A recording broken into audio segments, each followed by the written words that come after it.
Some exchange betting companies run short-lived promotions, like months-long offers of low commission.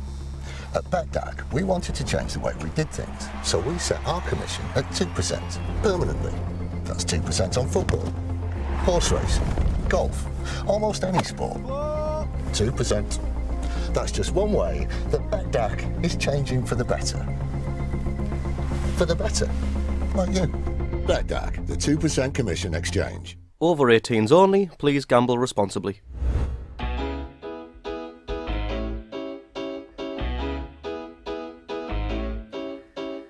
Hello everyone and welcome back to the ROKER RAPPORT, where we have a whirlwind of results to talk about this afternoon, or this morning, or this evening, or whenever you just happen to be listening, I suppose. As we all know, Sunderland took over the capital last weekend and played out a thrilling 2-2 draw with Portsmouth in the Checkatrade Trophy, only to tragically bow out due to a misplaced penalty from Lee Cattermole. But if the lads were physically fatigued and emotionally despondent from their narrow miss at silverware, it certainly did not show. Sunderland bounced back immediately with a 3-0 rout in Accrington, followed by a hard-fought 2-1 win away to Rochdale on Spotland on Saturday. So I'm just going to say this now, and it might come as a surprise to the listeners and the guests we have in the studio today, but I think we might just have enough to talk about in this episode. I think we might just be okay for content. But yeah, speaking of guests, I think it's about time I introduce those rather than just ramble away by myself. So I'm joined in the studio by ITV's very own Simon O'Rourke once again. How are you doing, Simon? I'm doing very well, thank you. Yeah, it's been a very interesting week, hasn't it? It certainly has, yeah. Yeah, it's very rare that we get to talk about 3 games, especially games of such calibre and of such significance. It's been a lot to take in. But yeah, as well as Simon, I'm also joined in the studio by former Sunderland player Darren Williams. How are you doing, Darren? Yeah, good, thank you. Obviously pleased to be here. Pleased to be getting involved. It's been on the cards for a while now, but unfortunately I've been busy and not being able to get up. Yeah. Did you catch the games? Yeah, I did. Yeah, I mean, I watched the final, the cup final. Obviously, unfortunately, like you say, we went out to a penalty again. And the last 2 games have just been a tremendous response from the players, really. Yeah, I suppose if it's any consolation, then you probably know what it's like to sort of watch on as a lad on your team misses a penalty at Wembley, but at the very least it's a game of less significance, the Checkatrade Trophy. It's probably the least significant cup final a Football League team can be in. Yeah, so, I mean, I think it was a great occasion. The fans love going down to London, let's be honest. Of course. We always overtake everybody, the city completely. And it's fantastic support as usual. But unfortunately for Lee Cattermole, it was a missed penalty, which it'll affect him. It will. Because he's that type of player. He wears his heart on his sleeve. He gives 110% every game. Absolutely. And it will affect him. But hopefully, he can bounce back after that really quickly. It's always someone with a story, isn't it? Like it was Michael back in 98, the local hero, and then it's Lee Cattermole, Sunderland's longest serving player. It's always someone with a story. Yeah. Just quick story about last weekend. At the Wembley press box, you go behind sort of underneath the royal box to get to the mix zone where you speak to the players afterwards. And you usually have to wait a bit while the team goes up to get the trophy and that sort of thing. Who should I be stood there while I was waiting to go across than Michael Gray, who'd been working for TalkSport? Right, yeah. Right. Yeah, he was, Michael was, obviously you just said, I can only imagine what's going through your head, Michael. Yeah. I thought it was very nice what he was trying to do, and I don't know if he was successful because obviously you need the right passes inside Wembley. Yeah. He was trying to get down to speak to Lee. Right. Because obviously he's been through it. Yeah, of course. He wanted to speak to Lee. Yeah. I know. Obviously, Mickey, when it happened to Mickey, it hit him quite hard. Yeah. But all credit to him. He came back stronger and a better player the season after. So you're right. I think obviously he would want to pass that on to Lee Cattermole, and I'm sure Lee would obviously take it in his stride now and get back into the.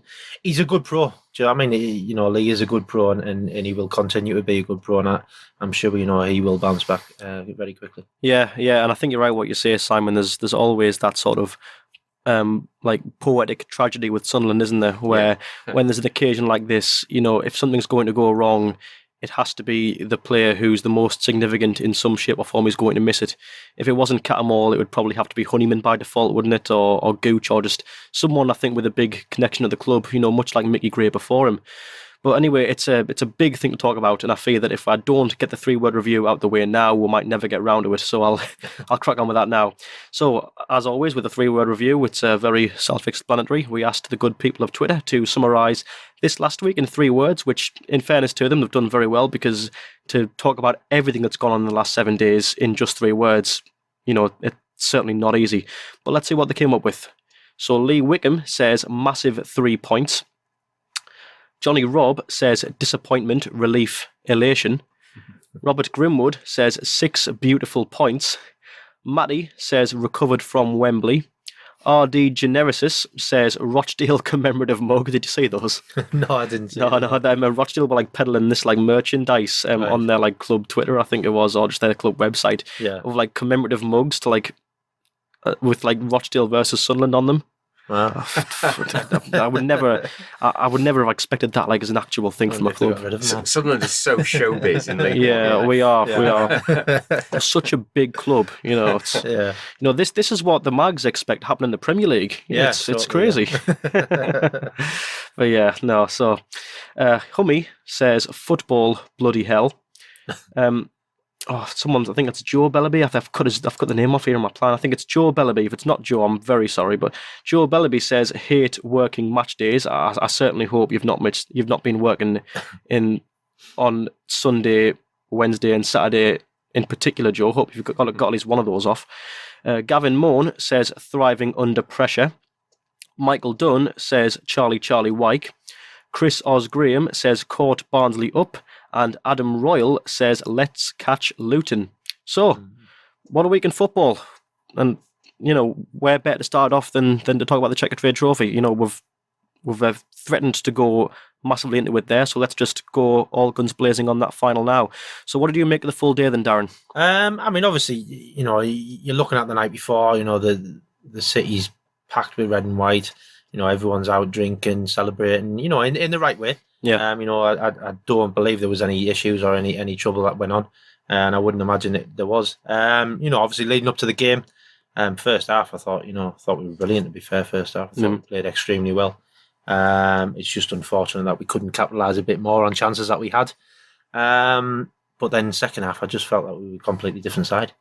I agree. Very disappointing in the second half, and going into the extra time was disappointing as well, and we only kind of came back to light really when we went 2-1 down. We had to fight for it and we had to go for it. And then fantastic to score, in the second half of extra time and get ourselves back into it. But then obviously, unfortunately, we end up missing out on the penalties again. Yeah, which is it's heartbreaking. But for me, I think the way we've responded from that has been absolutely fantastic. Yeah, I couldn't agree more. What did you make of it, Simon? Yeah, it's hard sometimes not to use cliches in football. I'd try and steer clear of them, but I've got to say, you'd never seen a game of 2 halves like that at Wembley last weekend. Sunderland were absolutely sensational, borderline sensational in the first half. They had total control of the game. Catamole, Ledbetter, Honeyman were absolutely running things in midfield. Yeah. But then Portsmouth made adjustments. Portsmouth deserve a lot of credit because they realised that they were under the cosh and they had to change things. They pushed, they pressed higher up, that kind of thing. What was concerning in a long-term respect is that Sunderland didn't really respond to it particularly well on the day. They showed the guts and determination that they've been showing all season long, hence getting the equaliser in the 120th minute and that kind of thing. But they didn't respond particularly well to the questions that were asked of them after half-time, which was a bit disappointing. It was the whole thing, because I was there filming in Trafalgar Square on Saturday night, the whole thing was brilliant and uplifting. Yeah. And, Charlie Methven actually, before a press conference, before the final, was talking about the Checker Trade Trophy, because I think he's been there with Oxford before. Yeah. And he said something along the lines of, if you lose a major cup final, it ruins your year. If you lose the Checker Trade Trophy final, it doesn't necessarily even ruin your weekend. No. So there was that. I found that side of it slightly odd and incongruous throughout the whole thing. You've got 85,000 people there. Yeah. And, at the back of your mind, you're thinking, how much does this actually matter? Yeah. It's a weird one. I think really that the whole occasion is... I think what gives it momentum or what gives it just sort of like a spirit for Sunderland fans is what it represents rather than what you actually gain from winning the trophy. Yeah. It's all about, we're going to London for a weekend. we're going to just, neck pint in Trafalgar Square. We're going to go mental in as we said, in a very controlled and very respectful way to everyone else in London. Yeah. And we're going to have a big day out at Wembley where we're hopefully going to watch the lads, watch a team that we respect and admire, knock some goals past Portsmouth in what should be a very thrilling game. It was more just about watching Sunderland as a team that we can get behind on sort of on a big stage at Wembley. It was more just about, how much, I think, to try and articulate this, it's more just about how we see ourselves now compared to how we saw ourselves 1 or 2 years ago, rather than playing in a soulless, half-empty, pink-seated Stadium of Light, losing 2-0 to Preston, 5-2 away at Ipswich,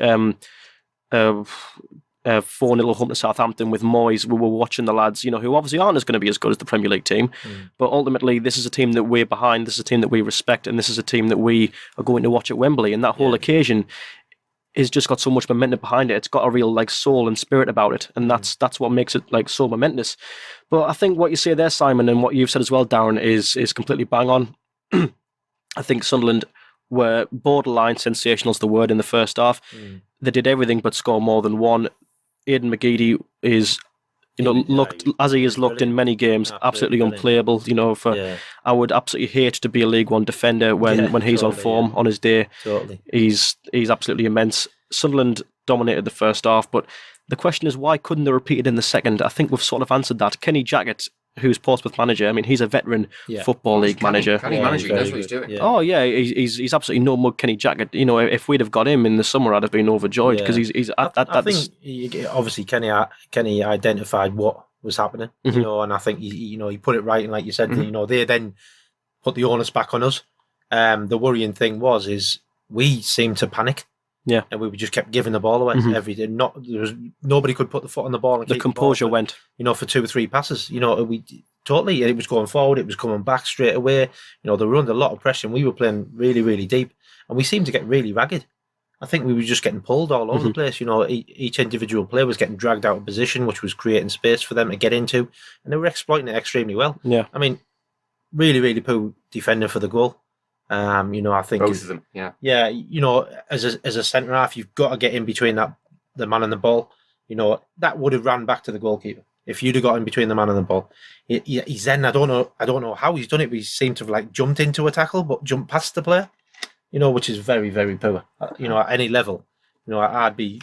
I mean, where I work now, I'd be having a go at my defenders if they did that. And they're nowhere near this level. Well, it's a very basic thing that you can't get wrong. And you just think, was a communication right there between the centre half and the keeper, because obviously the keeper came, and realistically, you should have really dealt with it a lot. Yeah, communication was a massive problem for that second goal, especially. The equaliser wasn't great either. They got totally overloaded. Yeah. Down. It was like everyone who's watched Sunderland, I've got nothing but admiration for Luke O'Nien, but they totally overloaded him down his flank, and also got done at the back stick with the header as well. Yeah. I think we did ride our luck for a long time periods in that game. And we were fortunate to get back into the game and take it into penalties. Really, overall, you look at it. Did we deserve it? I don't think we deserved to win it anyway. No. I think if you were to break the game down, let's say you give a team a point for every good half of football, every good period of football that's sectioned off in the game that they played. Yeah. Sunderland were easily the better team in the first half, so that's 1-0 to us. But then Portsmouth were the better team in the second. That's 1-1, and they were the better team in added time. There's 2-1. Yeah, exactly. That's just how I'd say it. Totally. I think what it is that Kenny Jackett, and to be honest, I'm quite surprised that none of us really considered this prior to the game, but he's a very experienced Football League manager. He is no stranger to a big day out for a Football League team, be that playoffs or whatever. I mean, obviously he's not seen the likes of the FA Cup, but to be honest, or actually has he? I don't really. Like I say, I don't know him that well, but you're right. He's very experienced, and he was. But I actually think, in a sense, this is possibly the least interesting of the 3 matches to talk about, because it was the Checkatrade Trophy final, and what's happened since then, I think, is more important in that respect. But also, Alex, I think you're completely right in hitting on the idea. Having been in Trafalgar Square, that was what the weekend was. Yep. It was that was identity, that was pride, that was further evidence of supporters falling back in love with being Sunderland supporters and enjoying it and having fun and feeling that they like their team again, because I think Sunderland had become very easy to fall out of love with over previous seasons. And now it's that sort of first flush of love again, romance rekindled. And that, to me, that was the story I took away from London, because it was a group of people who enjoy being Sunderland fans again. Yeah, absolutely. I mean, to risk using a cliche, it wasn't really about the destination, more it was about the journey. Yeah. Yeah, the Checkatrade Trophy, the whole occasion, by no means is that piece of silverware, is the whole weekend a means to an end. It's all about the means. It's all about how we get to the stage where we play it. What is significant about that game is the whole build up to it. It's about getting drunk in Trafalgar. It's about cheering the lads on, on the biggest football stage in the country. That's what it's about. I think the majority of Sunderland fans can probably give or take the Checkatrade Trophy. The trophy as itself is meaningless in the eyes of most fans, especially now that they've got under 21s competing in there. Yeah. I mean, I think the best way of reinforcing that as well is I was talking to someone from work, and it was a really good point he said, because I was gutted on the Monday going in, and it really sort of bizarrely perked me quite up when he said this. He said, "Alex, can you name a single Checkatrade Trophy winner in the past 10 years? Or Johnson's Pain Trophy winner, whichever it is. Can you name a single winner of it in the past decade?" I said, no. He's like, well, there you go. That's how significant this trophy is. History will not make note of who's won the Checkatrade Trophy. It's not that kind of thing. No, I think a big thing for it though is the lads can see what the capabilities are for Sunderland. Yeah, and can see what the fans can be like. Yeah, and experience and that, because a lot of them haven't experienced that yet. What Sunderland fans can be actually like. They haven't been at the Stadium of Light where it's jam-packed, to the rafters, and they don't stop singing and they're behind you 100%. And now they've experienced some of that. Hopefully that'll push them on, to bigger and better things. Yeah, they've only really had a glimpse of, I think, the full extent of the Sunderland fan base, perhaps on Boxing Day against Bradford. Yeah. But like, I think if you want like to really experience the pinnacle of Sunderland support, is to hear them chanting "Wise Men Say" just before kick-off. I think that. Totally. I think if I was say the likes of Luke O'Nien or any of the new lads on the pitch, listen to that, you'd think, right, wow, this is it. This is the sky for us. What we've seen in League One is the ceiling. If we shatter that, where can we go from there? How much further can we take this? It must be one hell of an incentive to. I mean, I suppose I won't tell you, Darren, but it's one hell of an incentive to play in front of them. Have you seen the pictures of the team celebrating yesterday after the full-time whistle on the pitch? I have. Yeah, Luke O'Nien. God love him. Yeah. How much does he enjoy playing for Sunderland? Oh, he's just happy to be alive, isn't he? It's lovely to see. It really is. Totally. I mean, I've seen him punch in the air, wasn't he? Like right at the end of the game. It's just like, I mean, that's what they want. Do you know what I mean? As players, that's what you want. You want that week in, week out. Do you know what I mean? Whether it's home or away, and Sunderland will travel. It doesn't matter where you are. Where the game is, they will travel. Because they like that. They love the football. I mean, they just want to love that club again. Yeah, yeah.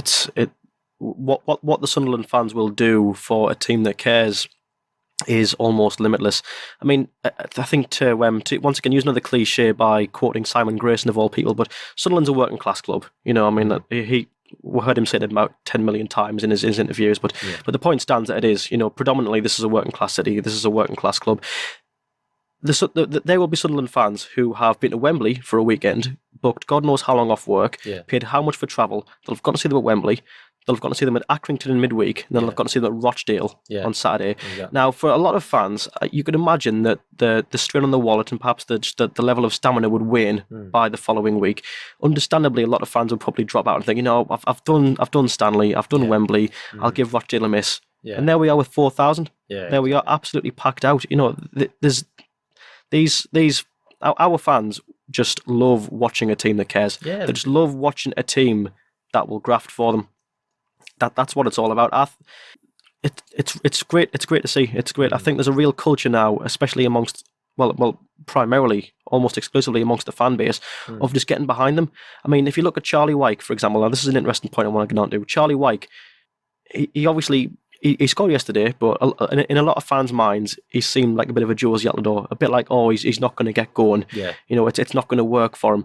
But then before kickoff, before he could put in yet another performance that we would assume wouldn't be very good, they're chanting his name, before kickoff, and it's just great to see that. It's great to see that the fans, there's just a culture of positivity now of just let's get behind them, let's just show them that we want them to do well. Yeah, there's. And I think that's it, and there's that connection back now with the fans. You know, that was lost for a long time. Oh, I mean, we had it when we played. You know, we had that connection, we had that interaction with the fans, and it was brilliant, absolutely brilliant. But that went. It did. Absolutely. And I don't know whether it was down to players' attitudes or whether it was down to the way the club was or what it was, but it went for a long time. It did. It's down to all of it, Darren. Yeah, it's down to everything that you've mentioned played a part. Yeah, totally. And they're getting that now. They're getting that connection back, and it's great. They are the 12th man on a match day. If you get the Sunderland fans behind you on a match day, they ain't nothing that realistically that you can't do. No. Because when you come out of the stadium like it's jam packed, and you hear the roar before you even get down like at the end of the tunnel, and you just want to kill everyone on the pitch, and that's the way you do, And if you don't want to kill everyone, Bally wanted to kill everybody, so it was like, and that's how it was, and that connection was great, and now the new regime are getting that going again, which is fantastic. You've got players with a fighting spirit, with fans behind them who will be the catalyst for that spirit, and those you mentioned the fans who went to Rochdale yesterday. I know we'll come on and talk about the match. They got their reward because they got what I think might turn out to be the most significant moment of Sunderland's season. They got to see that yesterday. That was great. Yeah, I think this might have been the biggest week for Sunderland all season, to be fair. I think how they responded to the game at Wembley will be a big make or break thing. I know we've said that the Checker Trade trophies, as a trophy, fundamentally it's quite meaningless compared to an actual Wembley day out, like a playoff final or a cup final like the FA Cup. But it would take its toll on the players. I think to lose at Wembley to a team that you're competing against for promotion would be a massive toll. Mentally you'd be shot. I know the likes of Lee Cattermole would. I'd imagine the dressing room was an awful environment at full time. They would have felt totally dejected come that final whistle. Yeah, it would have been definitely will have been. It would have been, and physically as well, there would have been a lot of strain on that team. A lot of those lads played 92, 120 minutes. They played a long time, and they're only playing again on the road 3 days later away from home. Yeah, exactly. I was fearing the worst, to be honest. I thought, oh God, is this going to be one of those things where they don't recover in time and they just look knackered, and the other team just kicks them off the park, but no. They just went and just battered them 1-3. Fantastic. Character's immense. Yeah, I can only imagine the dressing room was very, very low. But as it was when we lost in the final, it was extremely low, the dressing room. Nobody wanted to talk. Nobody wanted to say anything. Everyone was just... It's one of those where you just blank, and you just sat there and you're thinking, right, what we've just lost, it's terrible. The fans are out there, they've been fantastic all game, but we've let them down, we've lost. And now Quinn came out and said it. We will be stronger from this. We will go on next season. We will walk the league. And that wasn't being cocky or arrogant in any way, shape, or form. We just had that belief in each other, and we basically wanted to leave that dressing room and start back pre-season training. Yeah, because that's how you felt. You just wanted to get back and right the wrongs, really. And hopefully that's what's happened with the lads. They've got to a point where disappointment. They've let the fans down. They've let themselves down. Right, let's put it right. The only way we can do this is by getting promoted. Yeah, it's just resilience and determination born from a good, strong solidarity in the team, and that's exactly what you need. Yeah. I think that'll take them far. I think that's the kind of, honestly, losing the Checker Trade Trophy final might be what we needed. Yeah. We might have needed that sense of togetherness to sort of be born from that, so we can take that energy and just go on and just win the games we need to win and get second place as a bare minimum. But speaking of, we've spoken there at length about all the great things about Sunderland of recent times, but there is one sort of nagging thing for me about that final. And look, I'm still a huge fan of Jack Ross, and I'm extremely grateful for everything that he's done for us so far. But for me, taking off Greg was a ridiculous decision when it was done. I think leaving us without a striker in order to shore up the defence meant any meaningful counter-attack from Pompey could result in an equaliser, which would then make it just massively difficult for us to reclaim a lead with no one up top. There's never been a Sunderland manager who's able to defend a 1-0 advantage in a meaningful game. It's just never a thing that I've seen. It's never a thing that's really been a thing that we could do. So was the Will Grigg substitution, Grigg for Power, was that a bad call, Simon? What did you think? It turned out to be a bad call, and if it doesn't work in the end and your team ends up losing the game, then it's not gone for you, has it? No. I do understand why he did it. And also, there's a little bit of context in that Will Grigg has been carrying an ankle injury ever since he arrived at the club, and the management are aware that they have to kind of nursemaid him through the rest of the season. If you notice, he often doesn't finish games. I know he did yesterday, which is good to see. But it is bothering him. He is carrying that, and they probably knew on the big pitch at Wembley that he wasn't going to go the distance. They were winning, obviously, at the time when he made the switch, and his logic for it, so to speak, was the idea of having players who can run with the ball, and the idea was to get to run with the ball and just take the ball far away from danger as much as possible. But it didn't pan out because Portsmouth were in almost complete control at that point in the game. And so the players he wanted on the ball weren't getting hold of the ball. And yes, it did start to look a bit strange. Obviously, it was exacerbated because then Reece James had to come off and he had to make his third substitution. And he couldn't, because if you remember, he was trying to bring Wyke on, but he couldn't in normal time because he had to make the change and bring Denver Hume on. Then, of course, you get a fourth substitution extra time, and Charlie White did come on. I kind of understand why he did it, but no, it didn't work, and I'm sure he'll be the first to admit that. Yeah, it's I think the issue really for me, obviously, again, like I'm never a fan of defending the 1-0 just because I've never known it to work. But the biggest problem I think that it caused was that the shape we had, and we often have, is a very good one when we play. But we sort of lost that when Grigg went off. I think Gooch kind of got dragged over into like a false 9-ish kind of position that he's never going to be able to play. I mean, I don't rate Gooch's end product. I love him as a player and a character, but the end product's not there. He couldn't play as a striker, and he was sort of like your port of call for any attack now going forward when he's now playing in a very ambiguous position. So I just felt that once they got that equaliser, I was like, oh, there was just a dread sort of like welling within me, just thinking, right, how are we going to get this equaliser now? Because we've not got a finisher playing a striking role on the pitch now. Like, what are we going to do? Like, there was one chance in added time when the ball was flashed across our sort of corridor, and there was no Grigg there to tap it in. And I think had he have been, and obviously, as you say, Simon, context is key. Will Grigg's been carrying that little niggle, and on a big pitch at Wembley, he's not going to last 110 minutes. It's just not going to happen. But if you have a striker there, maybe just to sort of tap it in, I suppose. I don't know. I just think. I just think it didn't work, and I think it was destined to not really work. Based on the nature of the sub made, but I think there was more. Obviously, there was more things in it, wasn't there? Really, we can look at the substitution and what why he did it and what he did.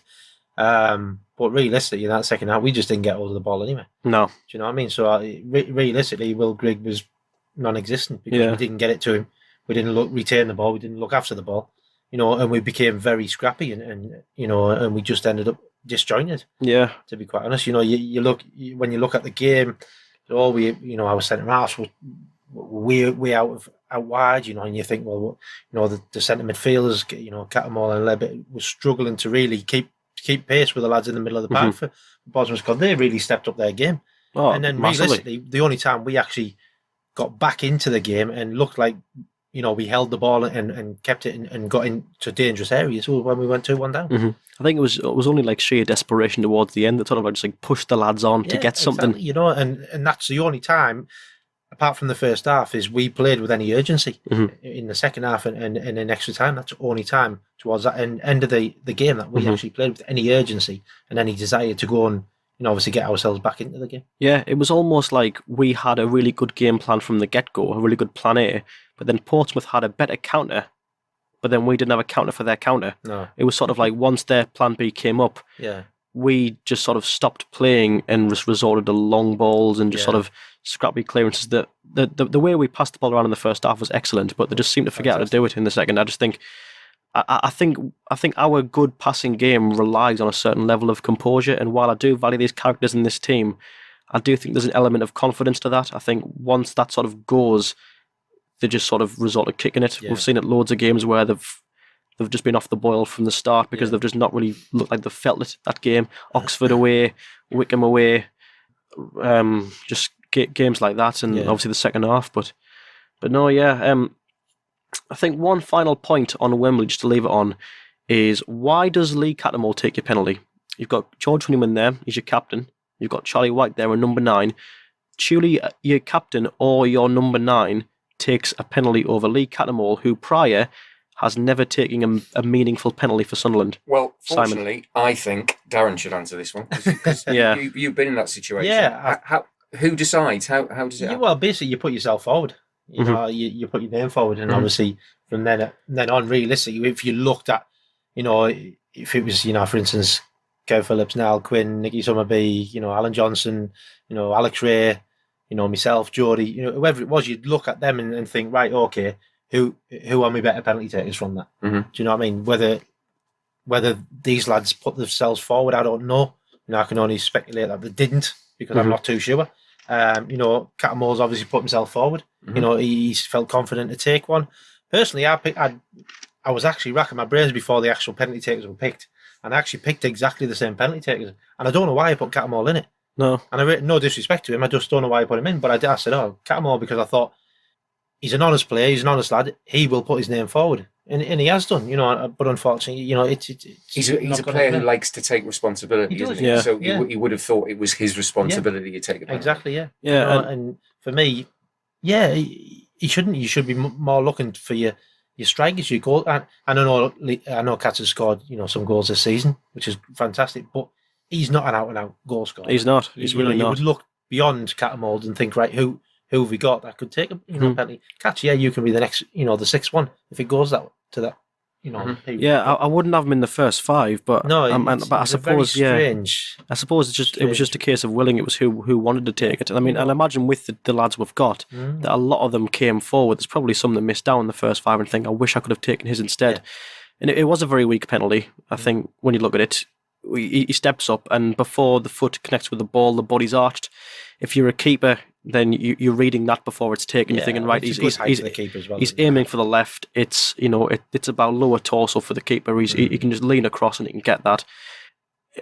You know, a fairly pedestrian save to make, I think, in the grand scheme of things. Yeah. But you know, it has to happen to someone at the end of the day. You know, you know, we can't. There's no way where you can't have a disaster for someone in a penalty shootout. We can't be going on there forever just taking penalties. One person has to get it wrong, true. And it's Lee Cattermole. So it is what it is. Because it was the Checkatrade Trophy final, there's really no need to cry over this spilt milk now, because what's come since then, well, it won't take away the memory, and certainly won't take away the memory for Lee Cattermole. But no,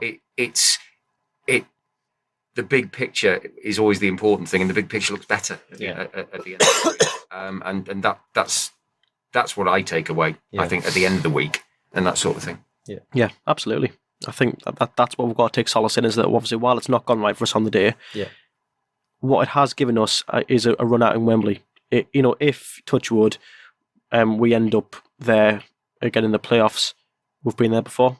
At the very least, you know, there's got to be an element of comfort that even if you've gone there and lost, we've played there before. We know what it's like. We can prepare. You've experienced it. Yeah. You know, we can visualise what it'll be like to walk out there against a League One team of a similar calibre while the Sunderland fans cheer us on. Yeah. But it's not a total unknown anymore. Every single Sunderland fan doesn't want to be anywhere near Wembley on the 26th of May, do they? No. Oh, absolutely not. No, we do not want to be there. No, we want to be second. Bare minimum, you know. I don't think they'll get first at this rate, not with Luton, but I think second's got to be your most realistic. I wouldn't. It's not beyond us. It's not. This top spot is not. No, it's not. It's still. I know it's a long shot, and I know you look at the games that we've got. We have got some tough games, tough running. But you know, we win the 2 games in hand. You know? Yeah, you win the 2 games in hand, and you're a point behind Luton. You know, I mean, I think it's a very tall order to catch them. I think it's going to be. I think if that's your ambition, it'll be very difficult because they're a very good side. But look, we haven't got to play them again. There's no risk of dropping points to them. You know, if we keep the heat on and we keep this sort of togetherness and we keep this quality we've got, and I think it's possible. It's not beyond us at all. And I think, but at bare minimum, we should be in for second. Have they had a bad time, bad run yet? No, not really. I mean, a bit of a bad. No, they're quite irritatingly consistent. Luton. Barnsley are in a sticky patch. Yeah. They are. Barnsley lost Kiefer Moore for the rest of the season a couple of months back, and they were getting by, but they were winning matches 1-0. Yeah. Then they've stopped scoring. Yeah. So they've had a couple of 0-0 draws, and then obviously they got beat at Burton. Burton are a good team. Yeah. But you've got to congratulate sort of the 3 extended out to 4 with Portsmouth, but certainly the 3 teams at the top. That was Barnsley's first defeat since December the 8th. Sunderland haven't been beaten since December the 21st. Don't know when for Luton, but they're on the best unbeaten run in the club's history. Yeah. So you've got to say that those 3 teams are having exceptional seasons at the top, and whichever one of them finishes third is going to be able to consider themselves a little bit unfortunate. Yeah. Obviously, they'll have a second chance. But interesting at the minute. A point that you've both made there, which I think is important to remember, is Sunderland's running is definitely the harder. Yeah. But it just sort of feels like they've found this taking care of business mode at the minute. Yeah, there's definitely. There's been a very almost unsettling sort of no nonsense, right? We're just going to do it approach, which you don't normally see with Sunderland. But then again, this is a new Sunderland. This is a new team. I've just got them. This list of Barnsley's previous matches up on here, Simon. Out of the last 9 games, 4 of them have been 0-0s. So you're absolutely right. It's something I noticed as soon as Moore got injured, that after his injury, the goals have well and truly dried up. I mean, they lost Liam Lindsay as well, who's a very good player, but. Moo was the big one. When he played against us, he looked he was terrifying to watch. He looked like a very good player. So to be without him could be devastating in the long run. Some exchange betting companies run short-lived promotions, like months-long offers of low commission. At BetDAG, we wanted to change the way we did things, so we set our commission at 2% permanently. That's 2% on football, horse racing, golf, almost any sport. 2%. That's just one way that BetDAG is changing for the better. For the better, like you. BetDAG, the 2% commission exchange. Over 18s only, please gamble responsibly. I think at the moment it's definitely theirs to lose. The lost 3-1 to Burton, that's going to, they're going to be bricking it now. The level on points with us, we've got 2 games in hand. And, again, against Rochdale, we're just sorted out. There was just a case of, we weren't going to let ourselves be beaten. We weren't going to accept a 1-1. We were going to go out and win. What did you make necessarily of the Rochdale game, Darren? How much did you catch of that? I only caught bits of it, to be quite honest. Right. I mean, you look at the 3 games, and you've gone from playing at Wembley, which is a fantastic stadium, fantastic pitch, to go and play at Accrington, Rochdale, and then Rochdale, yeah. Do you know what I mean? And let's be honest, they ain't fantastic pitches. Two of the one of the worst pitches I've ever seen. Absolutely awful. The way the ball sort of like trundles on the pitch when you do like a pass along the ground. Both. I mean, yeah, you're right. It's quite weird. It's bizarre, really. You've gone from, like I say, Wembley, the best, categorically the best stadium in the country, to we've gone about the business, and we've done a job. Do you know what I mean? Because I'm not being funny. Sometimes it can affect teams going to these stadiums. No disrespect to these clubs, but when you look at the pitch and in the back of your head, you think, pitch is horrendous. And you can think of all their excuses all the way along, but the lads haven't done that. They've got on with it. They've got on the pitch. They've done well. Obviously, we fell behind. But what character to come back and go and win the game? Absolutely, 2-1 is fantastic. I think that if you put the context of the other results yesterday in, and you consider how the pitch was, you consider that Sunderland had to do it all without their best attacking player, Aidan McGeady. You consider the emotion of the late winner. I think it was Sunderland's most significant win of the season yesterday. I just think I did actually get to watch the second half of the game, and you're absolutely right. They didn't settle for 1-1. They knew that there was an opportunity there for them, and it just felt a hugely significant moment when George Honeyman got that goal towards the end. Oh, it was immense. It just showed you how much it meant to him, didn't it? He runs the full length of the pitch, and he's just absolutely. I think to him that couldn't mean anything more, could it? It's just definitely not. I mean, it's fantastic, isn't it? Let's be honest. I mean, they've got this bit between the teeth at the moment, and we're hoping obviously they keep it. You know, and like I said, I don't think Luton have had a bad patch yet. No. Are they due a bad patch? You know, normally, I certainly hope so. Throughout the season, you go through a little sticky patch. Yeah. Do you know what I mean? And well, they got a late equaliser yesterday, didn't they? In a game that they would have expected to win. And they had James Collins sent off as well, so he'll miss a game as well. Yeah. Any game that I think they don't win now will be seen as a disappointment for them. I think if they've probably set the bar quite high for themselves with this ridiculous run they've been on, so the fans will be at a point where they're expecting that run to keep going. Yeah, it's fantastic. Just to keep the distance between, until perhaps automatic promotion in some respect is confirmed. They'll want that standard to be maintained, and they'll be very uncomfortable with anything less than a win, I think, every week. Barnsley especially, you know, will be, you know, they'll be sweating buckets at the thought of us catching them, which has never looked more possible. But I think we haven't really spoken in that much depth about the Accrington Stanley game, but I suppose really there's not that much to talk about in the grand scheme of things. You know, we came into this game thinking that, right, you know, this could be very detrimental to our season. You know, like our lads will be absolutely shot. You know, they'll be knackered from playing 120 minutes. They could be quite dejected. We don't know how this lot are going to take a feeling like that of losing at Wembley. We don't know how that's going to work in the team, how they'll respond. Then they go out and beat them 3-0, and they beat them with an absolutely emphatic performance and scoreline. You know, you had McGeady's cracker, you had Will Griggs' extremely textbook Route 1 poacher's goal. It's just a great performance all round. Fantastic. Yeah, no, it's not an easy place to go. No. You know, it's a tough place to go. You know, as we've said before, the pitches ain't fantastic. You know, the players are just going about it in the right manner, I think, to be quite honest. You know, we ain't shouting from the rooftops about it. No. You know, we're taking each game as it comes. You know, and the lads are producing and seem to be getting better and better as each game goes along. You know, and we've got to obviously hope that continues. You know, and hope we keep playing the way we want to play, because sometimes you can get dragged in playing, you know, other teams' games. You know, like, you know, a lot of teams are direct.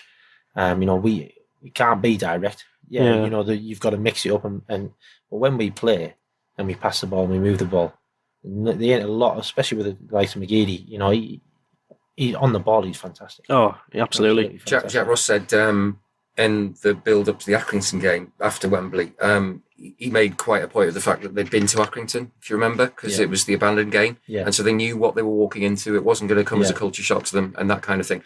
Also, if ever there was a game to score an early goal in, then that was it. Definitely. Then you know, right, fine, it's out of the system. Let's press on. Yeah, and to get that start, and especially the manner of it, it was a brilliant goal. It must just have settled everyone down so much. Yeah, it's just like a friendly reminder that we are still a mint team here. You know, okay. I mean, we've lost, but we're class. You know, I'm going to go and beat these jobbers. You know, that is what it is. And I think as well that's a big point as well. I mean, we're going to get on to McGeady in a bit more detail in a little bit, but there is an element of Sunderland needing to play their own game and not having to play another team's game, because there's been a few occasions where we've been dragged into like a mirror match with teams who, I mean, you say there, Darren, play direct football, which I think is, in most teams' cases in this league, a very grandiose term for just kicking the ball upfield and then kicking our players when they can't kick the ball up the field. You know, teams like Wickham, etc. But there's an element of that when we get dragged into long ball football and just sort of the whole nature of, you know, let's hoof it up, let's hope for the best, let's, you know, shoulder barge everyone off the ball. We can't play as well as other teams, because a lot of other teams are just built around massive players. And exactly. We're not. We don't really have that in our side. You know, we don't have that physical presence really. That's, you know, that would get us that type of game. I think we mix it up well. I think it's time. You know, you can go direct, but with a bit of care. You know, and a bit of quality. As we've seen with the Route 1 balls over to Grigg. Yeah, exactly. You know, so. We mix it up quite well. We play when we need to play, you know, and we will go with a nice bit of quality in behind if needs be. But yeah, you know, unfortunately, you know, I've been there. You know, you get dragged down into playing a long ball game, and you know, for us, it doesn't work. No, not when it's especially like not when exclusive direct play is the last thing on Jack Ross and the team's mind. And with players like Aidan McGeady, as you say, you can mix it up and you can find that sort of happy medium between having to knock the ball over the top and then maybe picking out some more sort of like fluid, you know, more like nicer looking passes. I mean, he's a player who can do that, McGeady. he can see a ball over the top of Grigg when it's available for that split second when he can release the ball, but he can see the pass out wide, or he can see when he can beat his man and go. It's the vision and intelligence and the skill, that sort of triad of like attributes that makes him just the best player in League One in terms of raw quality. He's a defender's nightmare, isn't he? Let's be honest. Oh, absolutely, yeah. He's a defender's nightmare, and he's a League One fullback's greatest fear. Yeah, you put your house on that, he's going to go past him. Oh, absolutely, yeah. I can only recall him being tackled once. I think when I've seen them play. It's so annoying. That's the thing. It's so annoying, and realistically, for a defender, if you don't tackle him, you're going to end up fouling him. Yeah. Chances are you're going to be walking a thin line of yellow cards and possibly red cards, So. Well, he should be. His injury that kept him out yesterday, they're not concerned about. I think had they been playing to get promoted, he would have played yesterday. That was how I understood it.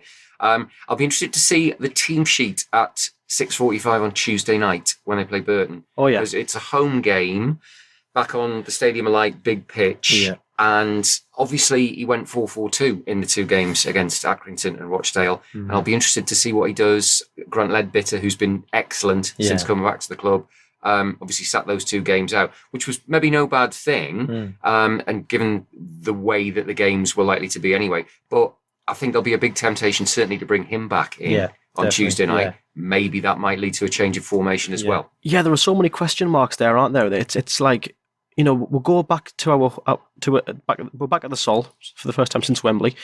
Do we go back to the 4-2-3-1? Do we sort of go back to the two holding midfielders? If we do we stick Cattermole Ledbetter back in, perhaps for confidence? Do we keep McGeoch in? Do we lose McGeoch? He's waited ages for his place. Needs to play on Tuesday. He does. He really does. It would be strange in the dressing room if he didn't play. Because it'd be cruel. You've got to have a sort of meritocracy, haven't you? If you play well, you should stay in the team. Absolutely. And he's played well in those two games. Yeah, I mean, God bless him. He's waited long enough for this chance in the first team, and he's got it. And he's taken it with two hands. He's done brilliantly. He's a really good player, McGeoch. He's got to keep his place at the expense of who? I'm not sure, but if we do go for the two holding mids, I think he would slot in brilliantly by Ledbetter. Of course, that will remain to be seen, but I could just imagine that working very well. I think they would be... I think we've said it before, but I think in the start of the transfer window, he was signed with the intention of being a Cattermole whose legs, quote-unquote, haven't gone. Yeah. So if he plays alongside Ledbetter in a holding two, I think it'd be great. Equally, if you stay with a 4-4-2, if it ain't broke, don't fix it. It's been fine so far. Logically, it'll be fine against Burton, but Burton are a good team. They're better than Stanley and they're better than Rochdale, two teams in and around the relegation zone. I think that'll be a harder game. I think that might test perhaps our endurance and our solidarity. Yeah, well, it'll be a tough game. Every game that we're going to go into now is going to be a tough game. Oh, totally, yeah. It's gonna feel like a tough game. But like I said, we just need to go about our business and do what we're good at. I think if we start worrying about the teams too much, then they can get on top of us. I think we just worry about how we do. Yeah, we've got to focus on our own team, our own sort of talent, our own expertise. Much like... I think now will be a good time to sort of delve into this week's quick question, which is all about Aidan McGeady. As we've said there, he's a League One fullback's worst nightmare. If I was him and I was dribbling towards, say, insert jobber's name who plays for Southend, I'd be going towards him and I'd just lean in on my way past and be like, I wouldn't he bother, as I just went past and then dribble the ball in, because it's just you're not going to get him. No one in this league has got the skill to contain him, not at all. So here's a question that I posed to Twitter hypothetically via the ROKER Report Twitter. It's, do you think Sunderland could secure automatic promotion without Aidan McGeady as an option for the remaining games? So we'll start with Colin Burden. He says, I think we would struggle unless we get Maguire back, but I think he would give us that extra bit of fighting spirit to get us through. Just hope it's all sorted before the Portsmouth match. So what do you make of that, Simon? It's a perfectly interesting question. I think basically he's the person who can make a difference in a close game. And were he to not be available to Sunderland for the remainder of the season, I think it might be difficult for them to win enough matches without him. Having said that, it was encouraging that they won without him yesterday. But I mean, it's kind of the same with any team, isn't it? If you take Messi out of Barcelona, if you take Harry Kane out of Spurs, if you take a team's best player out, then it's going to be harder, isn't it? Of course. But just a little mention of Maguire there. I think he was a big miss at Wembley. I think that would have been the sort of game he would have absolutely loved. And coming on as a sub, for example, he might have been able to have given something. Yeah, he would have thrived in that He's atmosphere. definitely got a part to play in the running as well. Yeah, definitely. I think when he comes on, he does make an impact on the game. And we've seen him change games. Yeah, let's be honest. He did it at the Stadium of Light. We're 2-0 down. He comes on, he changes the game. It is, yeah. He just upped the tempo of the game. He completely changed the tempo of the game. He added so much more to McGeady as well. I think those two, when they're playing maybe like adjacent position-wise on the pitch, Maguire number 10, McGeady out wide, when those two are sort of like have that like touching distance from each other, they seem to play and link up very well. Yeah. There were loads of times against that. When we played Stanley and it was 2-2 at the Sol, there were loads of occasions where one of them wins the ball back off the defence and they both just race forward and they can just cause like so much hassle to the back line combined. It's who do you follow? Do you bother following McGeady? Or do you get the pressure on Maguire? Get the ball back. Maguire's on your tail straight away. Totally. He gets the ball back, releases it to McGeady, and there's just so many problems that can just come out of nowhere with those two. Yeah, definitely. So I think Collins... that was another game, really, realistically. If you look at the game, it was a game of two halves, wasn't it? It was. We were horrendous in the first half. Yeah, and then we were a different side. Completely different. And one player made the difference. It's totally. I think now we're starting to get a bit more consistency throughout the game. We're never going to dominate a game from start to finish. No. Very rarely you see teams do that. Always the other team has a spell at some point in the game. But we're starting to control a little bit more of each game as we go. And if we can keep that, maintain that, it'll stand us in great stead. Yeah. Strap yourself in, though, because it's going to be an exciting ride to the end of the season, because there's some of those games. I look at the Burton one, then there's teams like Coventry, there's Doncaster, there's that sort of Peterborough away. Yeah. These aren't games that Sunderland are going to win 4-0. No. These are games that Sunderland might very well go and win, but they're going to win them by the odd goal. It's going to, basically, I think people are going to be fingertips. It's going to be nervous. It's going to be a tight one. Fun. Yeah. I think what when we watch it back on Netflix, I'm sure it'll be great to watch all the sort of like last gasp 1-0, 2-1, 3-2s. But I think Collins on the money there. I think we will struggle if we had no McGeady and no Maguire for the rest of these games. I think we would struggle a lot more so than we would before. That's our creative side. Yeah, that's your. I mean, those are my two most creative attacking players that we've got. McGeady and Maguire, especially together, as we've said. They have the attributes that can really just combine and make things happen. But yeah, anyway, moving on. Daniel Stogel answered this question as well by saying, today being Rochdale, showed that we can finish the job without him, but he is such an asset to the club. He solidifies and excites our attack and scares defences. The quicker we get him back, the better our goal tally will be. We don't need him, but I'd rather have him playing than not playing. What do we think? Yeah, I mean... Yeah, got to have him, don't we? Yeah, I think sure that's... if he's fit, he'll play on Tuesday. Yeah. Oh yeah, I'm sure he will. He's getting on, McGeady. I think he's 32, 33, is he? He's in his 30s. Yeah. But he's fitness has never seemed like a problem for McGeady in any sense of the word. I think I think for the foreseeable he'd be fine. I think he can miss a game, through a knock. Or through maybe playing a full 90, and he can be good to go in the next one. I mean, we saw that against, at Wembley, he played on the foot. I mean, how was he? He played the whole 120, didn't he? And then he's back on against Accrington and getting an early goal. Doesn't seem to faze him that much. Yeah, I don't think fitness is an issue at all. I don't think. But like you say, he works hard. He works up and down. He needs to be commended for his attitude, I think, because I think it shows that he is a professional with a good attitude, because he could have spat the dummy in League One, thought, I'm above this, I shouldn't be playing away at Accrington and that kind of thing. Yeah. But he clearly hasn't done that. He's got his head down. He's known that if he's right in the head, he will be one of, if not the best players in the division.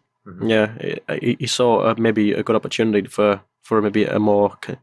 some consistency at this latter stage of his career when he's took it. Yeah. A lot of players perhaps who don't have the same sort of aptitude and character might have just thought, you know what, if I just kick and scream now, I can get a move to a championship club and I can keep playing championship football. And it's definitely a high standard in League One. There's no bones about that. But he's stuck around and it's paid off for him and the club. It's been a mutually beneficial decision and it's really come off. But I think what Daniel says here, he says that we don't need him. I would argue that, to be fair, I think we do. I think we're going to get 1 or 2 games where we'll play a team that's going to sit back for 90 minutes. They might get an early goal. They might just content themselves in 0-0. Yeah. And they might be resolute. We might have one of those days where we're quite frustrating. Say we've not got Maguire available. We might, Morgan's not doing it. Gooch is not doing it. There'll be games where the other team's resolute and we're just not on the boil and we'll look frustrating going forward. Yeah. And then you need a screamer to pop up. You need someone to pop up and just like cut inside from the left and then have a shot, just like beat his man, have a go. Totally. The ball comes back out on the edge of the box and just has a shot, and McGeady can put those away. Well, that's the thing. He can create out. He can create something out of nothing. Really. Absolutely, yeah. He's got that capability, and like you bang on. Some teams will sit back and want to defend, and maybe be frustrated. And he's one of the players that we have. Yeah. Open the door. Yeah, well, there you go. I mean, you can be, you can be as you can park the bus as sort of strongly as you want, but no one's immune from a McGeady screamer in League One. No one's immune from a McGeady screamer, period. It's just one of those things. But anyway, the last one we'll go into before we ask you some questions, Darren, about what's going on with you. Richard Shaw says, if McGeady was unavailable, I think the squad has enough togetherness and quality to push through. Thankfully, we're in a world where SAFC can field Aidan McGeady in League One. That's some skullduggery of the highest level. Yeah. Well, that's it, isn't it? That's it in a nutshell. It's, that's what we've just said. It's like, due in no small part, obviously, his character and how obviously Donald and Ross and co have handled the situation. Yeah. We've got him. Yeah. And we've got him for, at the very least, the rest of this season. I'd imagine in the Championship would have him as well. Yeah. It's just all round a good time. Yeah. Any other thoughts on McGeady before we move on, or are we all just in agreement that I think he should win the League One Player of the Year award. I don't know if that's is that tonight. I'm not sure. When they give out the EFL awards, I know he's one of the nominated players. I forget who the others are. I think James Collins of Luton might be one of them. Yeah. But he should win that award. Thinking about it, I wasn't that surprised that he was the only Sunderland player named in the team of the season, but he definitely deserved to. The other one I thought might be McLaughlin, but then you look at Barnsley's goalkeeper's record, and it's actually very good, so you can't really complain about that. No. But I think he should win because I think it's pretty obvious he's the best player in League One. He is. Yeah. He is. I don't see how anyone could possibly argue with that. Not that I've seen anyone argue with that, but if they did, I wouldn't know how they've done it. I mean, obviously, you will get people argue with it because obviously people who support other teams will think their players are better. But realistically, if you're a neutral and you're looking at it from the outside, you've got to think, this guy's just sort of like tap dancing his way through players here. It's just, I mean, his feet are incredible. His quick feet. He can move the ball. And make a defender look stupid. He can. It looks almost effortless at times. Yeah. It's He's got. I mean, I think Peter Beagrey years ago, he used to be a nightmare to play against Peter Beagrey. I used to just kick him. He just chopped every day. He just chopped and chopped and chopped, and by the time he was dizzy. Do you know what I mean? He dizzy, and he was brilliant at that. Yeah. But I think the good thing with McGeady is he goes past people. He drives at people. He's a threat, and like I say, any defender's nightmare. Yeah. Really. There's at times when you're a fan and you're watching him move, and you don't even know what's happened before. No. You're like, what he's already got his way past the player, and you don't even know what's happened. You're not even sure how he's got there. It's just. Yes, I'm here on the ROKER RAPPORT. We're not a particularly big fan of Aidan McGeady, as you can probably tell. We don't really rate him that highly. No, but anyway. So let's have him. Let's sort of move away now from the current events of football, and let's talk to you now, Darren, about. We've got a few questions for you. Obviously, you're our special guest in the studio this afternoon. We've had you on a few times before, Simon. So I'm afraid you're not getting that title today. I'm afraid. That's fine. Questions for you. He wore the shirt. He gets seniority. Yeah, exactly. I've got no questions for you, Simon. Sorry. As it's your third appearance, you're part of the furniture now. So But yeah, sorry. So basically, first question. Let's kick it off with probably, I'd say, the most iconic one from your time at Sunderland, Darren. So in 1997, you scored in Sunderland's relegation season at your hometown club, Middlesbrough, as many will probably know, famously goading the Middlesbrough fans by cupping your hand over your ear as you scored. So first of all, why was it that you did that in Middlesbrough? Well, basically in the warm-up, I was getting absolutely tortured off the fans. Right. I mean, basically, I hadn't obviously done anything. I hadn't played against Middlesbrough before. No. But obviously being a Middlesbrough lad, obviously they're seeing it as, as me doing wrong. Playing for Sunderland, against Middlesbrough. Mm-hmm. So I think my reaction from that was just basically back at them, really, because obviously, I took so much stick. And you wouldn't believe some of the words. Obviously, I can't repeat them on air. Oh, but some of the words that were thrown out were just bizarre and mental. And I'm not a proven goal scorer, but obviously, my reaction was to do that. Yeah. Well, I mean, it's pretty much try and silence them, really. At the end of the day, and both clubs, we were both fighting relegation. Unfortunately, we both went down that season as well. That at the time was seen as obviously, a massive 3 points. Yeah. There'll be a morbid satisfaction from the Sunderland fans at the time to take Borough down with them. I think we're again, and I've said it loads of times. Many Sunderland fans have, but it doesn't feel like as authentic a derby as Newcastle does, and nor will it ever really. But the occasion does have some significance, more so than your average fixture, less so than when we play the Mags. But it's a big game, and you're going to get reactions like that from fans, more so from them, as obviously you've found. Yeah, and that's what you're going to do.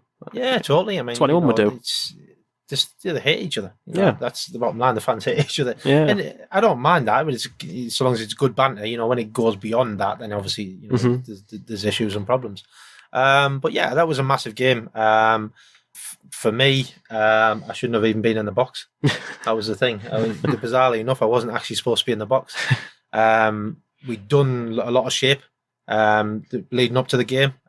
We'd ran through everything. And my sole responsibility in that game really was to man-mark Juninho. However, when Bobby Saxton was writing the team on the board and Peter Reid was talking to us, he didn't have a clue that Juninho wasn't playing. So I'm kind of like, we'd gone through all week what we were going to do and this, that and the other.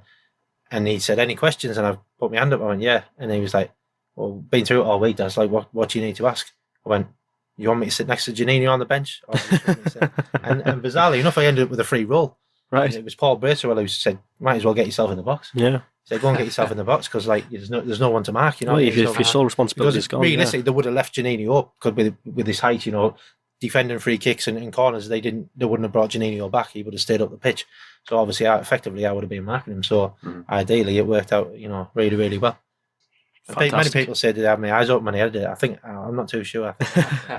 Hey, look, it was in the back of the net. That's all that matters. Exactly, you're given the free roll, and obviously you took it. I know Big Lee Howie wasn't happy though because he said I took it off his head. All right. I got in front of him. Oh well, I think what's probably most important for you at the time was that from the Middlesbrough fans' point of view, it was your goal and it was you cupping the ears, not anyone else. So, yeah. There you go. Yeah, I mean that was my second goal. For Sunderland actually at the time. I scored away at Leicester. Yeah, it was your second of 4. I believe. Yeah, I've actually scored about 6 or 7. But right. Wikipedia is horrendous. Is it? Yeah. Oh, right. Well, that's what I used as my tells reference. You a totally different story on there. But yeah, I'd actually scored away at Leicester. That was my first goal for Sunderland, and that was in a 1-1 draw. Unfortunately, Martin Scott gave a penalty away in that game, and we ended up drawing 1-1. But I scored with my left foot, which was very unusual. But yeah, I loved it, and scoring that goal against Middlesbrough was fantastic. It was just shy of my birthday as well, which was great. Yeah. So obviously the weekend celebration. But then what happened fantastic. After? Yeah. But then after, yeah. The second question I was going to follow up with was, what was the fallout you suffered due to scoring that goal? Were there any, let's say, consequences, any repercussions from perhaps goading the Borough fans who, obviously deserved it, But yeah, I mean, they did for how they went on in the warm up. But yeah, I mean, I came out one morning and I thought my car windows were really clean, and then I realised there wasn't any car windows in it. They put me house window through. They used to stand outside on a Friday night when we were at home. The next day, singing early hours of the morning to try and keep me up. It was bizarre. I had a few issues in Middlesbrough town once. My brother got headbutted and they broke his cheekbone. Right. Weirdly enough, after that game, I ended up with a number for the police, but it was a riot van number. And if I had any bother in Middlesbrough, I used to have to ring. I used to hit this number, and the riot van would turn up, literally with dogs and all sorts. And it just how often? I felt special. Yeah. How often did you have to use that number? I used it once when my brother broke his cheekbone, right. Only because I turned around and realised there was more of them than there was of me. So yeah, I thought it probably wouldn't go down too well. No, I suppose not. I suppose you can laugh now, but it's not very nice. It's not. No, it's not, because you go if you're going out for a meal, if you're going out for for drinks in town, and you're constantly looking over your shoulder. Do you know what I mean? And it's like you fear that someone's just gonna come behind you. Anything. It goes beyond, I think, it being sort of like a controversial. I say that even loosely, a controversial moment at a game. It goes from that to being like a real sort of like physical and emotional problem in your day-to-day life. Yeah, I know I have a strong dislike for Jack Colback for what he did to Sunderland. Yeah. But I'm not going to stand outside his house on a weekly basis and try and keep him up at night. Nor am I going to follow him around in town and try and sort of stick a nut in him. I don't care about him that much, and nor should anyone else. They shouldn't care that much about disliking you. But I suppose that's more of like as more of a social sort of problem than perhaps one issue. I'm good with the banter. I don't mind the banter. It's great. But when it goes beyond that and it's it starts to get pathetic. Serious, because like you say, you are concerned because obviously you can't go out and you can't relax. No, you can't. Yeah. You find yourself completely out of enjoying your night. You go home and your house windows are bricked, you go out and you got Borough fans on your tail. That's exactly. Let's not completely demonise Borough fans though, because I know a lot of Borough fans who are perfectly reasonable people. Of course, to be fair, Simon, that's totally right. It's a minority, that's all it was. It's just the minority. Majority, most of my family are Borough fans. Do you know what I mean? Like I say, it's a minority of people that cause these issues and cause these problems. And then it gets labelled. Everyone else gets labelled with it because obviously it's like the Borough fans this or the Sunderland fans this or the whatever it is. But we've got to remember at the end of the day, not everyone's like that. No. I think that the terms, it's a vocal minority, isn't it? But you're right what you say as well, though, Simon. We certainly aren't here on the report to demonise the entire Borough fan base as being thugs, because that's couldn't be further from the truth. That's not the case at all. I mean, it's just it is, as you say, though. It's when you see that level of violence portrayed in football. My reaction initially is disgust. I mean, if you just look at, say, like the second City derby, when that fan ran on the pitch and chinned Grealish, and you just look at that and you just think, you're a pathetic human being for doing that. That's just what the hell are you doing? It's ridiculous. It's utterly ridiculous. But I suppose moving away from that. So we've talked about I think what you'd call a career highlight there at Sunderland for you, Darren. Let's talk about one that's going to be regarded definitely as a low light. The Charlton playoff at Wembley is regarded by everyone that's not a Sunderland fan or a Sunderland player at the time as one of Wembley's best ever games. What was that day like for you? Mixed emotions, really. Again, you've got the whole build-up of it. The night before, you look out your hotel window and it's just a sea of red and white. They're all celebrating. They're putting videos on of them in the fountains and stuff, and having a fantastic. You turn up at Wembley. Just the noise was immense, absolutely immense. And you talk about it now, and like hairs on the back of your neck stand up because you can still remember, you still get that feeling from it. And like I say, up and down, roller coaster, mixed emotions, disappointment, but in the grand scale of things, probably the best thing that ever happened to us. Yeah, because I think if we'd have gone up that year, we'd have come straight back down. I don't think we would have been strong enough. To stay up. I think we learned a hell of a lot that season. We had quite a young squad at the time as well. We had some young lads coming through, like we had Jody Craddock in, was young, myself, Darren Holloway. There was some young players, Paul Thirlwell, and we learned a load of stuff that season. And we learned, and not only that is we just grew together as a team, so strong, and we used to do a lot of stuff together. We'd go out for coffees, meals, whatever, and that's the way Peter Reid and Bobby Saxton had it. Yeah, and people always say, how did you do so well? And I always say, we did a lot of team bonding. Not saying it wasn't drinking, because it was a drinking culture then. And that was Peter Reid and Bobby Saxton. But for me, they say it was clever things that they did. I mean, obviously they moved me from midfield, put me into centre half. Again, I hadn't played centre half since I was 10-year-old. You know what I mean? But Bobby Saxton was like, I'm going to put you centre half with Jody. And I was like, I didn't get it at the time. But me and Jody had a good connection, and we were mates off the pitch, and we used to room together all the time. And I think Sacco just seen that gel and and he just thought, right, it's a gamble. And he did say that it's a gamble. He said, but we're willing to take it and willing to risk it and see how it goes.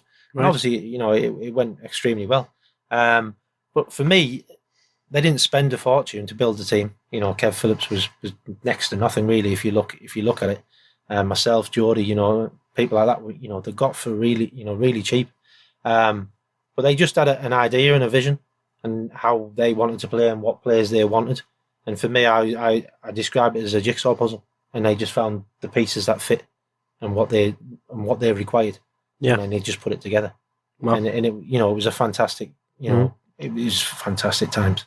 You know, I mean, everyone. I mean, you've got the experience of Niall Quinn there, you know, Kevin Ball, you know, those type of players like you can draw on, and they were there for the young lads coming through, and they were always there, and they were there to talk to, they were there to drag you through a game, they were there to kick you up the backside when you needed to, you know, and that just got us going, and we just had such a camaraderie together, and such a team spirit, good team spirit. It just carried us on. Right. You know, finishes seventh twice. Yeah, we'd look at that team and say it would finish seventh twice.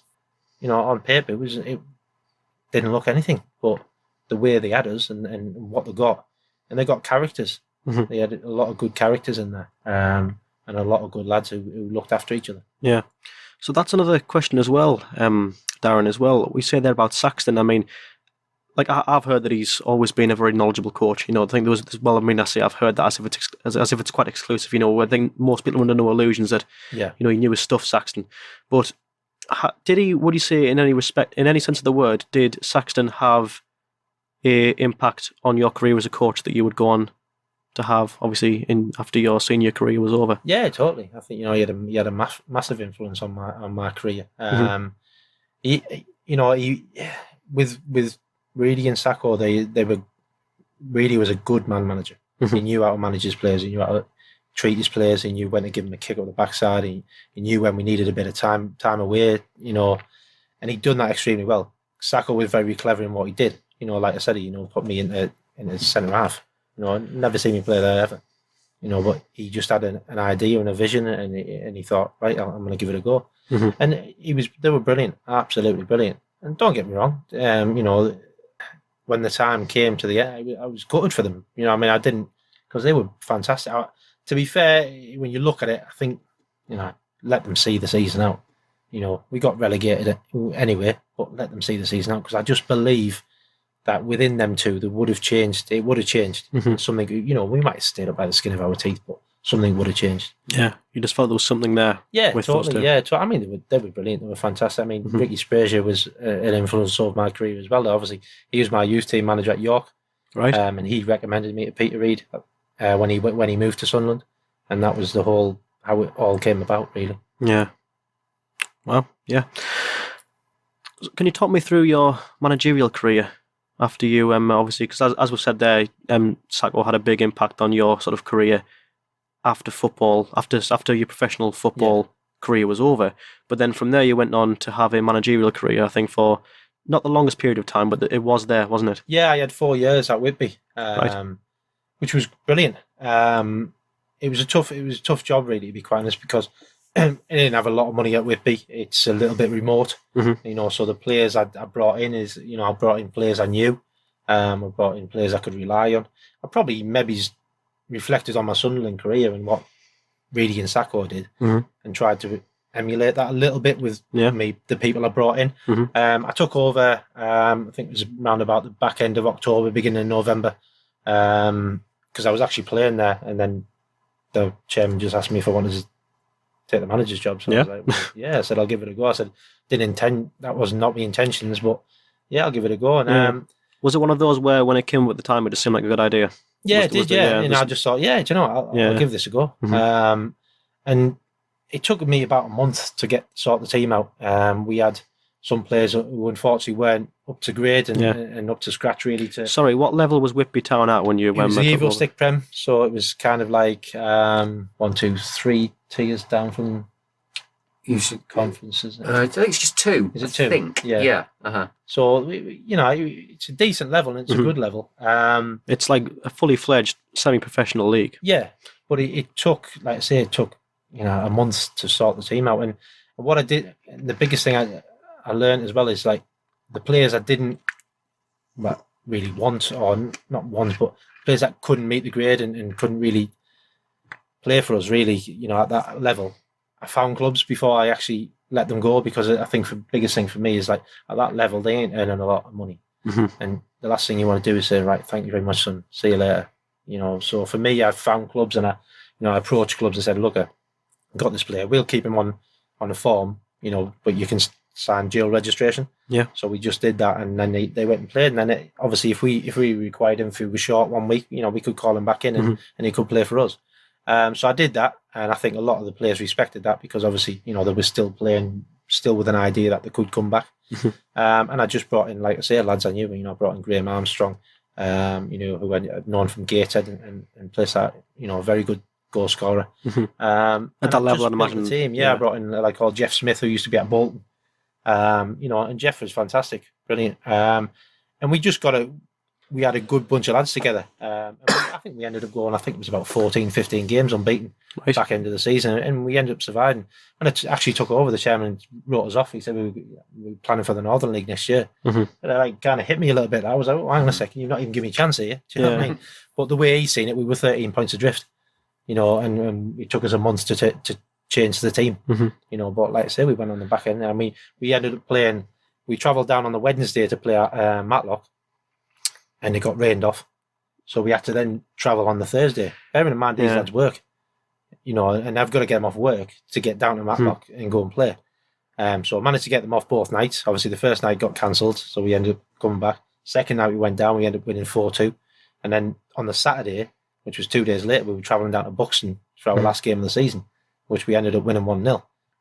I had to play in both games, like, to be quite honest, which was an absolute nightmare. Yeah. You're very, very rarely do you see that now in football. No, do you don't. And I think the last manager who did that was Gary Caldwell at Wigan. Did that, didn't he? But it got to a point where I couldn't manage and play. Yeah. Because you either take away from your own game, or you don't see what's going on. No. On the pitch, and you can't really balance the two right. Yeah. What's a manager like on the pitch? You're just like a captain, but like more vocal. Pretty much. Yeah. But you can't.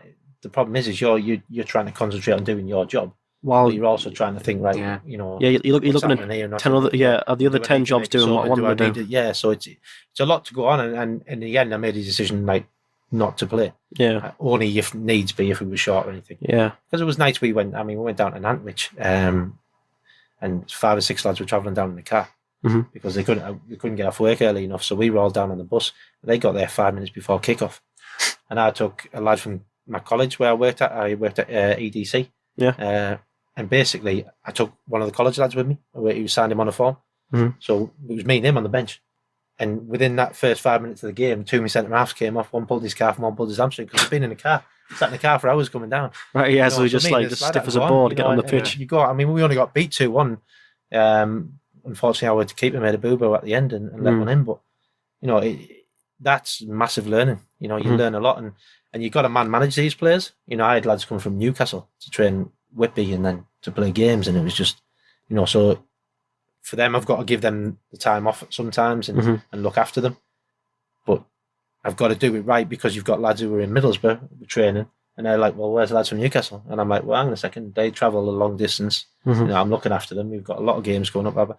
And it was you just manage the players. Yeah, you can't run them into the ground, especially when they've got, we went from surviving to finishing 11th to finishing 9th. But then, unfortunately, I did a return list of who I wanted to keep. And I give it to my chairman. And our season finishes at the back end of April.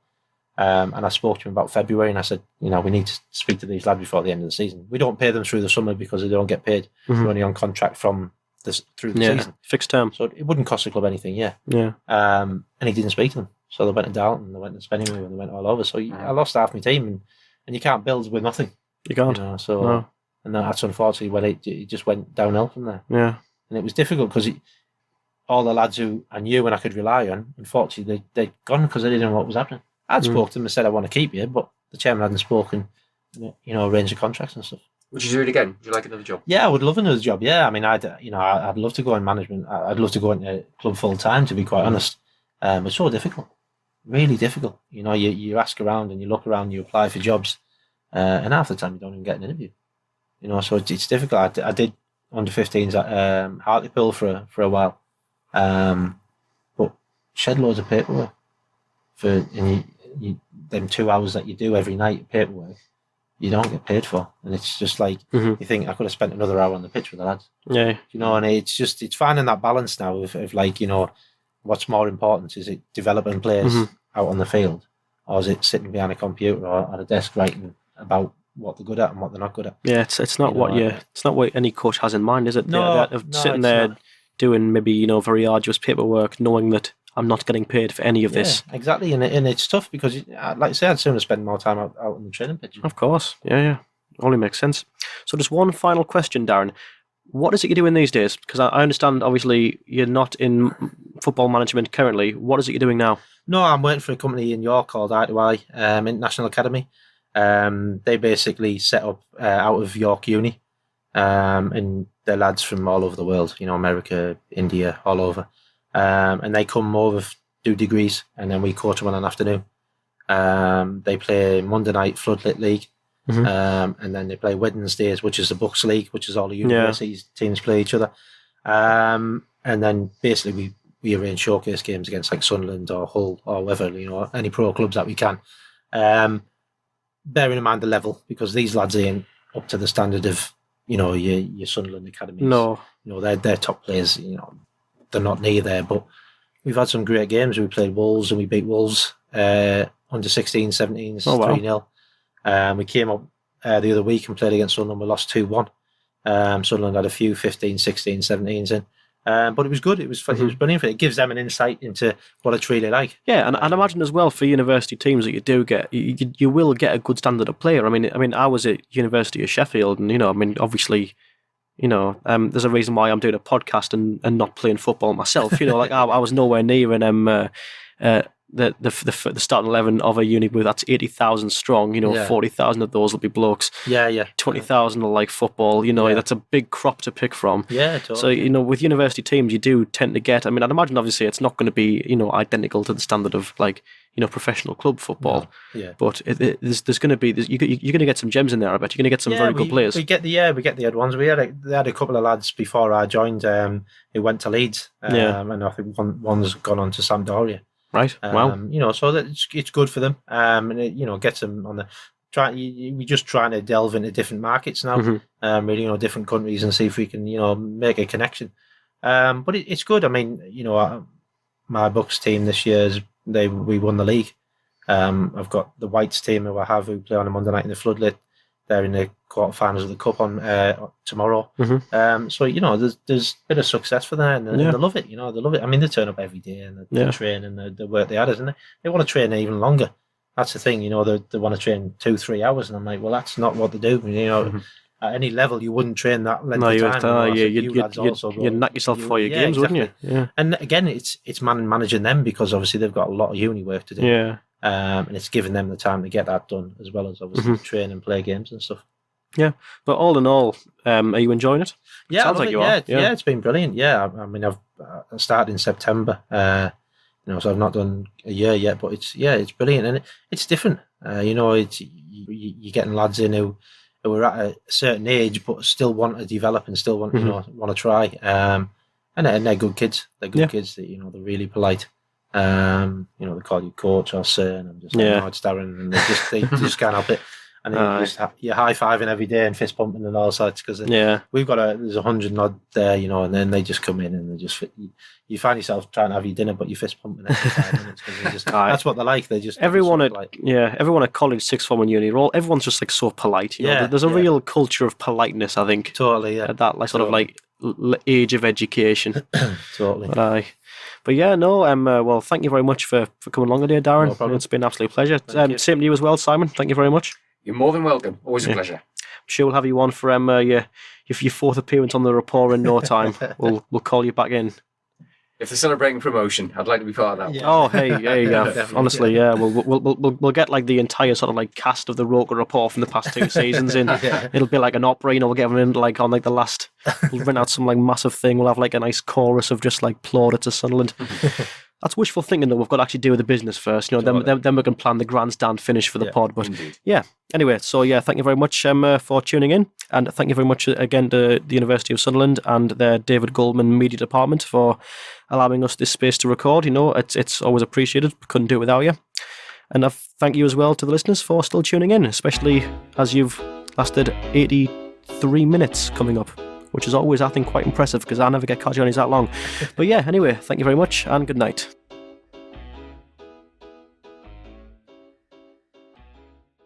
Some exchange betting companies run short-lived promotions, like month-long offers of low commission. At BetDAG, we wanted to change the way we did things, so we set our commission at 2% permanently. That's 2% on football, horse racing, golf, almost any sport. 2%. That's just one way that BetDAG is changing for the better. For the better, like you. BetDAG, the 2% commission exchange. Over 18s only, please gamble responsibly.